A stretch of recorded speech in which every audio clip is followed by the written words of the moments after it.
Mystical ecstasy is the elevation of the spirit to God in such a way that the person is aware of this union with God while both internal and external senses are detached from the sensible world. Mary Magdalene de Pazzi was so generously given this special gift of God that she is called the ecstatic saint. Catherine de Pazzi was born into a noble family in Florence in 1566.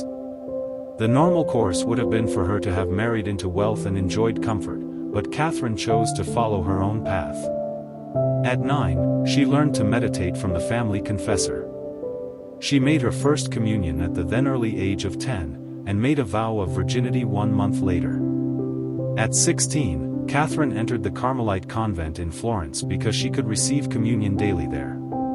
Catherine had taken the name Mary Magdalene and had been a novice for a year when she became critically ill. Death seemed near, so her superiors let her make her profession of vows in a private ceremony from a cot in the chapel.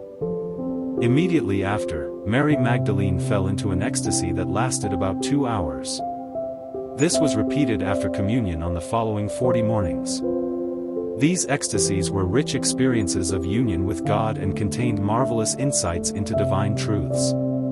As a safeguard against deception and to preserve the revelations, her confessor asked Mary Magdalene to dictate her experiences to sister secretaries. Over the next 6 years, 5 large volumes were filled. The first 3 books record ecstasies from May of 1584 through Pentecost week the following year. This week was a preparation for a severe 5-year trial.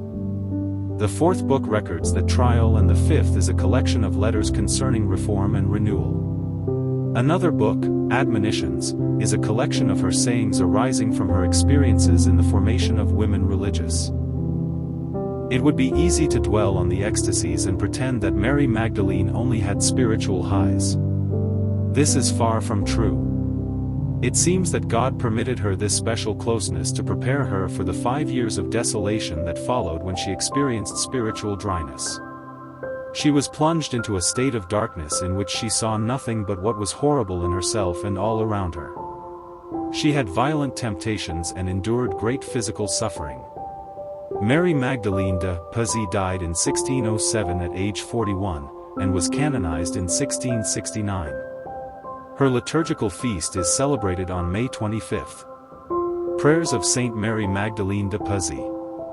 Saint Mary Magdalene de Pazzi, you were wise beyond what any book could teach. You came to know the deepest truths of God and life through your free embrace of every suffering for the love of God. Please pray for me, that I may love God as you loved Him, and be devoted to Him as you were devoted. May my life become a living sacrifice of love, poured out for the glory of God and the salvation of souls. Saint Mary Magdalene de Pazzi, pray for me. Jesus, I trust in you.